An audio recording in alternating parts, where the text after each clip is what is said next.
Hola, ¿cómo están? En este video vamos a tratar de discutir de la forma más breve posible los conceptos más importantes del seminario de mecánica cardíaca. Para ello vamos a discutir inicialmente el comportamiento del músculo cardíaco aislado, que no van a ver esto explícitamente en la guía, van directamente a evaluar el corazón como bomba. Pero en cualquiera de los dos casos, lo fundamental es discutir las ideas de precarga, poscarga y contractilidad. Vamos a empezar por el músculo cardíaco aislado porque algunas cuestiones son más fáciles de abordar cuando uno piensa este tipo de experimentos con fibras musculares en lugar de ir directamente al órgano entero. Así que bueno, arranquemos. Este es el primer preparado experimental con el que vamos a trabajar, o una representación de él. Lo que están viendo es una fibra muscular que está compuesta por varias células musculares organizadas espacialmente en forma paralela. Esta fibra tiene dos extremos. Uno de los extremos está unido a un transductor de fuerza.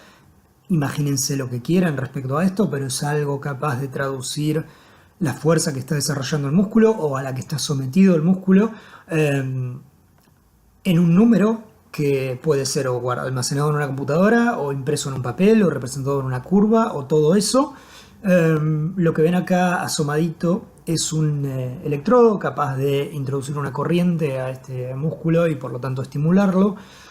Y el otro extremo del músculo está sujeto a una palanca que tiene un punto de apoyo y que por lo tanto puede bascular. Y en el extremo opuesto de la palanca está colgada una pesa, que puede adquirir diferentes nombres. En este caso le pusieron precarga, ya vamos a ver en qué contexto esto se llama precarga. La otra cosa que ven acá es este triangulito negro, es un retén, es decir que es como un stop, algo que evita que la palanca se mueva en alguna dirección y permite que se mueva en la otra porque no hay un stop del otro lado. Entonces estas son las cosas con las que vamos a trabajar, y lo que vamos a hacer es ver qué pasa a medida que uno juega con esto. De hecho pueden parar un segundo o más de un segundo el video acá y tratar de imaginarse qué harían ustedes con esto para empezar a responderse preguntas respecto a la mecánica del músculo y la biología del músculo en relación a su actividad contráctil. Preguntas del tipo: ¿cuál será la fuerza máxima que puede hacer este músculo? Y entonces diseñar algún experimento que me permita responder eso.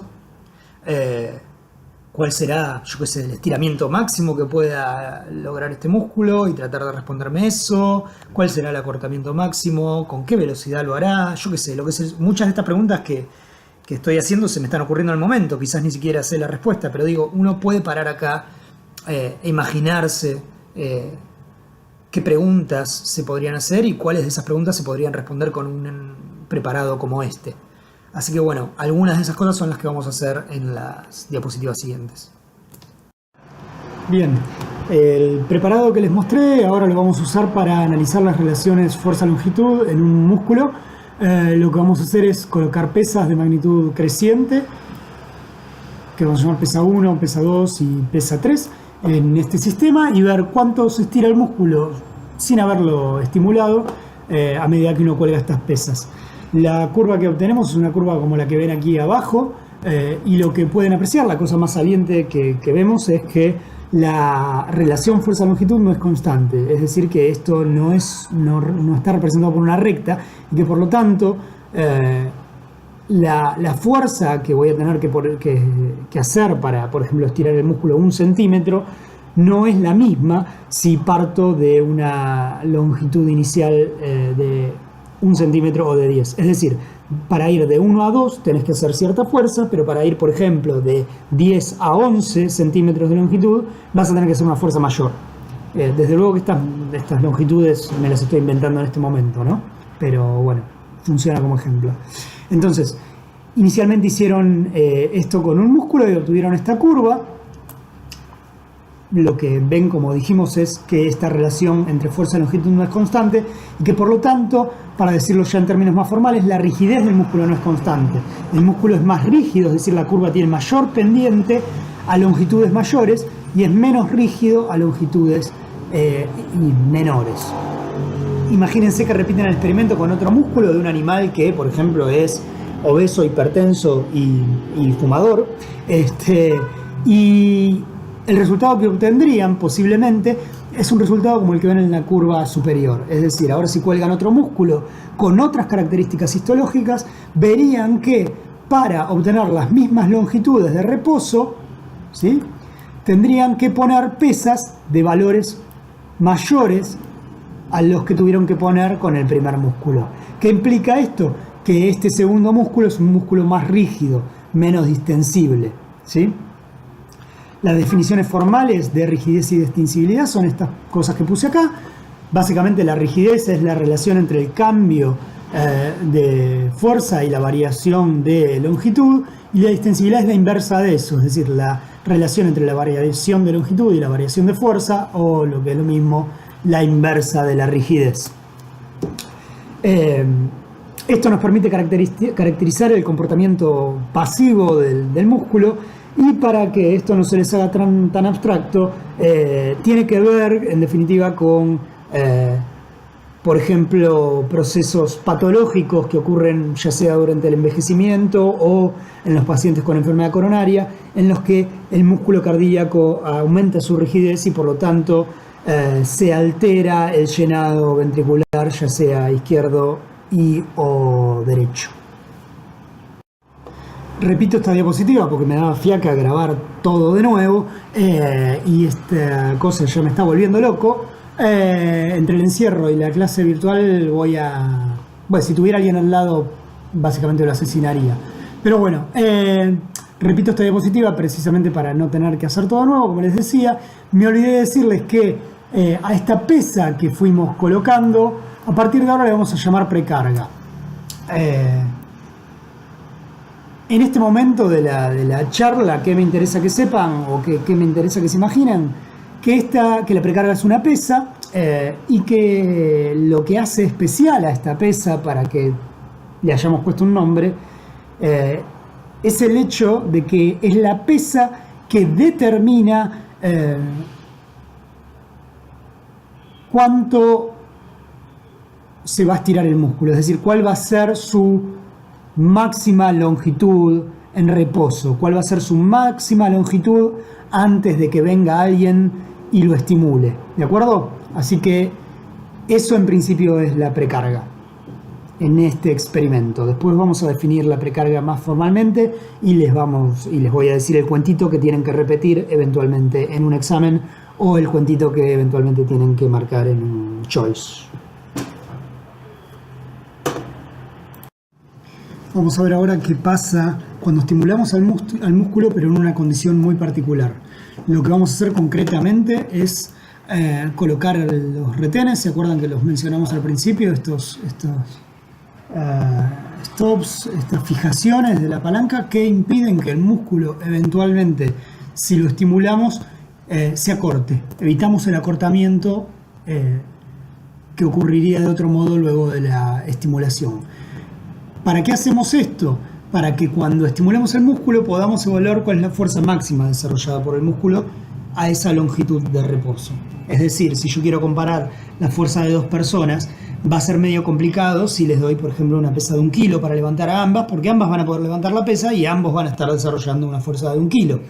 Entonces, para evaluar realmente cuál de las dos tiene más fuerza, la manera más práctica es someterlos a los dos a una carga, a una pesa que ninguno de los dos pueda levantar, y en ese contexto ver cuál de los dos desarrolla más fuerza máxima, que en este caso va a ser isométrica, es decir, va a ser sin realizar acortamiento, que dicho sea de paso implica que va a ser sin realizar trabajo, porque el trabajo, como dijimos al principio, es fuerza por desplazamiento. Si acá va a haber puramente desarrollo de fuerza sin acortamiento, no va a haber trabajo, ¿de acuerdo?